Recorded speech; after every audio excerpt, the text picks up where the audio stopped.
Arcades and Coffee. Okay, so it's Andy. I'm here with Birch from Life for Birch. We did a What's little, up, guys? We did a little collab channel here. Let's do that thing. Yes, Boom. Okay, yes. so a little collab. He's got a motorcycle channel. Yep. Been riding 6 years, right? Yep, just about. And you currently have what? So currently, my main bike is a 2021 Honda Rebel 1100, and then I also have a 2015 Honda Ground for the fun stuff. Yeah, good deal. Yeah. Good little hooligan kind of action here and there. A little bit. Okay, good. So absolutely, we'll get a link in the description and so forth. But we're just going to go over talking about the sportster-S, and I think we had some different ride reviews. You'll hear my review, and then you got to go check his out and your thoughts. What I'll say is, what do you think of the power? So the power, at first, I was not excited about it. I will say though, I think part of it is the first part of the ride, I had it in lower RPMs than it needed. It feels really tame on the low end and seems like it screams up top. And do you feel the exact opposite? So I have the Pan America, and the one thing I was saying in my ride is that compared to the Pan America, it has more grunt off the bat. Huh. And it still has grunt on top, but there's definitely more grunt off the bat. I was lifting the wheel really easily and just yanking it out, and I was like, the power's great. They nailed the power mode. But yeah, so I was saying, compared, now it could be different because I'm coming off the Rebel 1100. Right.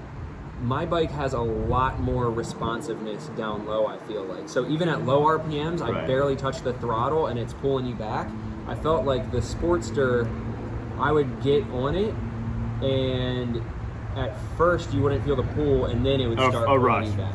Again, I felt a little bit different. I felt that it has more throttle response and quicker low-end response than my Pan America. Yeah. About 26 less horsepower. Mm-hmm. So pretty different. But what do you think of the higher RPM stuff? Higher RPMs, it starts pulling. It definitely pulls. And how does it compare to the 1100 speed-wise? The 1100 speed-wise, I'd say the 1100 is a lot more responsive, and as soon as you hit it, it goes. Up top, the Sportster probably pulls harder than the Rebel does.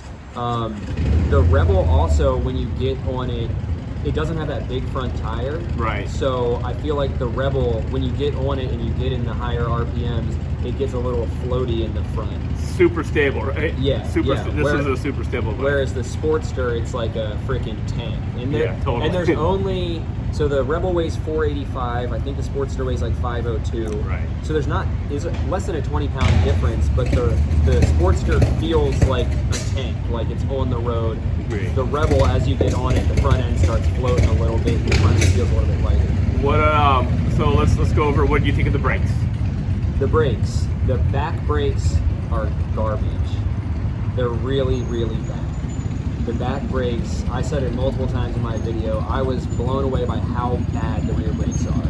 The front brakes were good enough, nothing to write home about, but compared to the back brakes, like the front brakes, I'd hit and you're stopping right away. The rear brakes felt spongy, they weren't grabbing, and the shifter peg too. Yeah. It felt like when I would shift down into first, it would click into first and then still have like some sponginess. Huh. Like, I didn't notice that. yeah. The brakes I thought were good enough. I think the Pan America brakes just are far superior. Yeah. But I thought the rear brake was fair enough. I didn't have to push really hard on it. So maybe it was just foot position. I don't know, but I didn't have to push really hard. But I didn't think they were fantastic. I thought they were about average for me. Yeah. Especially for a bike with 120-something horsepower that weighs 500 pounds. Right. You kind of expect a little bit more. Wasn't terrible, wasn't great though. So. What about comfort? Riding comfort, seating comfort, and then also just suspension-wise. So the seat, I'll say, looking at pictures, I thought it was gonna be super uncomfortable because it looks so thin. I didn't notice any discomfort in the seat. Same here. Did you get, when you got on it, did you feel like you were gonna slide off? I didn't feel like I was gonna slide off. I didn't either. No, which was interesting because it doesn't have a lot of like lip cup to it. Yeah. The seating position I didn't like. We kind of talked about that off camera a little bit. I like mid controls. Yep. Forward controls, maybe if you set that bike up for more, if you got some risers and made it more of a touring bike or something, sure, maybe forward controls. But with the bars being as low as they were, it felt like I was just folded in like a V shape. I felt like a C. It reminds me when we talked about the Yeah. FXDR is what I had. Yeah. Okay. I also noticed that with the seating position, and it could just be me comparing it to my Rebel again, but Yep. the handlebars felt sporty. Yes. The Agreed. forward controls Agreed. did not. Agreed. But even though the handlebars felt sporty, I didn't get pressure on my palms or my Either wrists did or I. anything like Exactly. that. Agreed. But the big downside for me was it felt like the display and the mirrors were so far down that I had to like take my eyes noticeably off the road to look down at them. Whereas with my Rebel, it's kind of like right there. Right. You can just kind of glance. Yeah. And with the Sportster, you're kind of looking down to check everything. Agreed. What do you think of the display though? Display looks cool. Beautiful, right? Yeah. So it actually, I probably should have said something before they went out on the ride just now, but the gas light came on while I was there. Whoops. And one of the things I like about it is it's not just a light comes on. I'm sure your Pan America probably does the same thing, but it pops up and has like covers half the screen, and it's like fuel low, and you have to hit the up arrow and select. Yeah, so if this is the circle of the display, it comes up to like here, like half Oh wow! of It just lets you know. Maybe because you have to look down. Where Yeah. Pan America, I'm not. Pan America is right Yeah, so it says fuel low, and you Yeah. actually, to get it to go away, there. windy. It is a windy day. Okay. Joint cool. effort. All right. So to get the low gas display to go away, Yeah. it has an arrow that shows you have to click the up arrow Yep. on your left side to get it to Okay. go away. So I liked the fact that it popped up that obvious, and then also made it so clear as to how to get it to go away quickly. So you're not like, I need to see what's on my display. How do I get it to like go away? What did you think of handling? Not impressed. So again, it could be because my Rebel handles insane. Well, let's break it out. What about nimbleness? Nimbleness was lacking. And I made a video talking about the Sportster when they announced it, just based off the specs and everything. Okay. And they really pushed in the release that it had sport bike-like agility. And in my video, I was like, listen, I know that tires aren't everything, but I don't see how something with tires that are that big and bulbous could have sport bike-like agility. And I found myself having to give a lot more input to the bars and a lot more leaning than I expected. And I did notice the tires had like a noticeable peak in the middle of it, almost like Right. they were That's what they designed to say. help So you it. can help you push over. But even still, it was you had to fight it to get it to turn. Yeah, and that's exactly what I felt. I did not feel comfortable I'm sure I could have got down a lot farther. But because of that big fat tire, I went down and I tried to go farther, but it was fighting me to go down. It just like did not want to go down Yeah. farther, and then wanted to slowly pop up. Yeah, you And I really did had not to like push on the bars to I get it. did not like that. Yeah. So now, granted, it's one of those things also where in my video I said I think part of my disappointment in the Yeah. areas with the Sportster is because my expectations were so high going in. If I hadn't read the specs, I hadn't read anything, and somebody was just like, here's the new Sportster, ride it, I would be like, damn, they knocked it out of the park.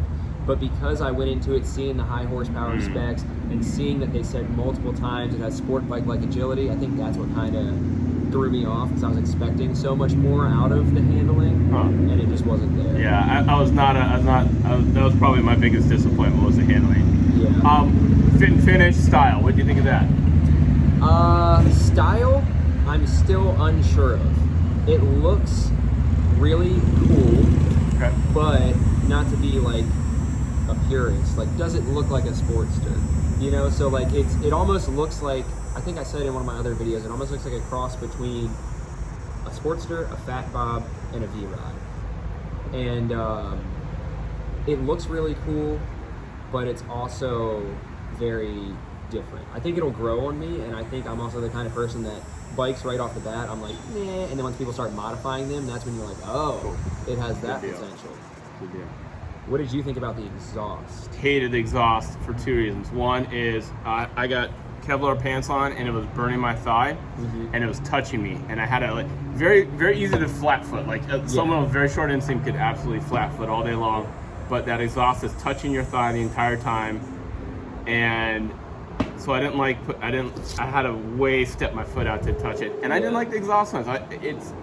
It sounds different than the Pan America, same motor, but it sounds different, and I didn't like the sound as much. Yeah. So I didn't think it sounded great, but I did notice it.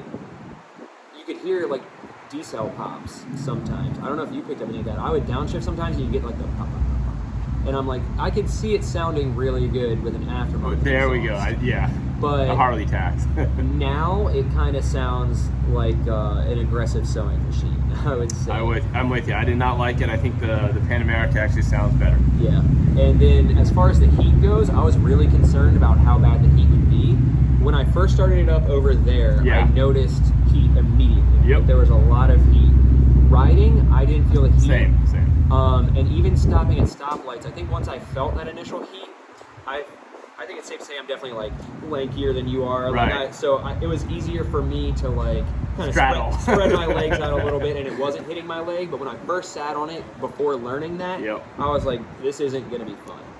And compared to the Pan America, in my Pan America video that I just made, I noticed heat coming off the left side of the bike around my ankle. Okay. Whereas with the Sportster, I didn't get that, but I definitely felt the heat on my leg. Okay, cool. Biggest hit? You know, I don't know. This is gonna sound, what is the word I'm trying to look for? Hypocritical. I feel like the biggest hit is almost the looks, even though I said I wasn't big on them, because it just stands out so much. Sportsters have looked the same from freaking what, 80, 58? Yeah. Well, like the body style hasn't really changed for just decades, you know what I mean? And now that's the kind of bike that you pass it on the road and people are like, what is that? Cool. Because it looks so different. Still not sure if it's a huge hit for me personally, but I like that it looks so different from most of the stuff you're seeing on the road. Okay. For me, I think the biggest hit, and this is kind of interesting, is I thought the power was great. I thought right off the bat, I would like to see that tune in the Pan America. I think I'd like to try giving up the 20 horse to get that hit right off the bat, but I don't know. It's kind of interesting. Yeah. All right. So biggest miss. Biggest miss. I mean, I feel like it's easy to say the brakes because the brakes were really lacking for me. But I feel like that's not a big enough. It's an easy enough fix. Get some steel braided brake lines, upgrade, whatever. Like, but I'd say the brakes were the first thing I noticed were bad. But I'd say, actually, you know what? I'd say the biggest miss overall is I stand by the fact I think they should have had mid controls from the factory and had forward controls as an option. I think personally, not to be conspiracy theorist, I think they knew that people wanted mid controls and they were willing to spend the extra money. This is $700 for mid controls. $700. That is a swift kick in the wallet. Yeah. So I think they kind of knew that people would want to do that. I would have rather seen mid controls from the factory, starting the bike off as sporty as it should be, if that makes sense. Yep. And then if you plan on taking it on longer trips, you want to stretch out, then you can upgrade to the forward controls. All right. Biggest miss for me was I did not like the handling. I thought, That's a good one. Yeah, I just thought I did not feel comfortable going all the way down.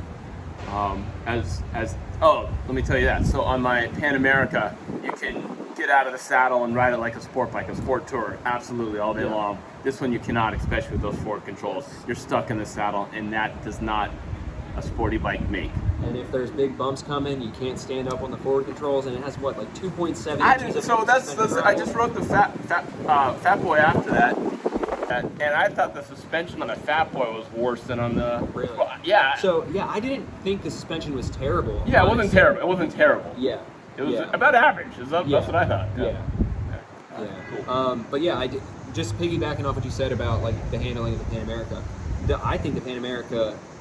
I take it in way better handling, absolutely. way more nimble, and it looks like such a bigger bike. But you get on it, and it's not too much heavier. Yeah, and it just feels so much more nimble. You can flick it around; it'll lead into turns better than the Sportster will. Absolutely, and that was really my whole goal. Is I wanted to my theme was what wore it better for the engine, but and I think about the story to me is, what would I take on a sporty ride more? And I think it'd be the Pan America. Yeah, if I was like doing some like aggressive back road cruising, Pan America over the Sportster. Yeah, cool. But if I was going like just ripping around town, I'll take the Sportster. Yeah, I'd agree with that. Cool. All right, I think that's gonna do it for me. Live for Birch, check out the channel. All right, we'll put a link in the description. Yeah, there we go. So again, please like and subscribe. I'll say enjoy your Harley Davidson, enjoy your Honda, enjoy the Sportster-S or Pan America, and we'll catch you on the next episode. Later, guys.